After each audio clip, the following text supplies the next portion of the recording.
मु Sai educational and charitable trust coordinator भाबे केन्द्रापड़ा रे काम करूछी। आज जो ग्रामांचल विकास रे लोकशक्ति सम्मान कार्यक्रम प्रतिष्ठा करिसेंती बा आज सम्मानित करिसेंती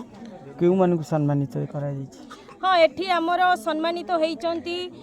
स्टैंडिंग सरपंच पूर्वतन सरपंच आ किछि वार्ड मेंबर रहिचंती किछि टीचर भी रहिचंती आउ किछि जो माने स्वेच्छासेवी काम करचंती सेमिति भी किछि रहिचंती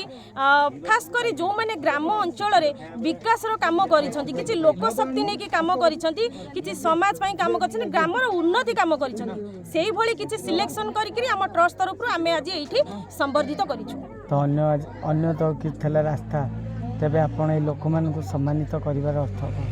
नहीं सेमिति किछि नहीं एमिति कले समस्त गोटे शिक्षा जीव जे जो संबर्धित होउचंती किछि करी कि संबर्धित होउचंती तेणु से माने चेष्टा करिवे आगु को आहुरी तांको निज निज ग्राम रे केमिति विकास हबो केमिति लोक शक्ति नै कि से काम करिवे लोक मान को बुझेइबे समाज पई काम करिवा समस्त निज पई काम करंती किंतु समाज पई ग्राम पई काम करिवा ए प्रोग्राम टा केवल सूचौची एथि पई सेति पई आमे किछि लोक शक्ति जो मानकर अछि सेही जो माने गां रे काम करछन सेही मान को सम्मानित कलु आगु को भी एमति लोक माने किछि काम करिकी भल काम कले एमती सम्मानित बा खाली आम ट्रस्ट काई बहुत ट्रस्ट भी तांको सम्मानित करे पे आगे कैसे खुशी अछन बहुत खुशी अछि आज ए गां रे हमको बहुत भी सम्मान मिलला खुशी भी लागिला आ समस्त एठी उपस्थित थिले समस्त कोऑपरेट भी कले हमको आ किछि संबर्धित जो माने हेचन से मान भी खुशी अछंती आ हमको भी कहिचंती जे एमिति प्रोग्राम आपण जारी रखंतु आ मु भी कहू छी केन्द्रापड़ा रे मोर एमती प्रोग्राम बहुत समस्या नै कि एमती प्रोग्राम मोर सब पई हबो आगो को लोक मानकर केते दूर सहयोग निश्चिंत मु जति भी पारिबी मो ट्रस्ट तरफ मु केन्द्रापड़ा रे साहाय्य सहयोग हाथ बढ़ेबी आ सब क्षेत्र रे पहुंचुची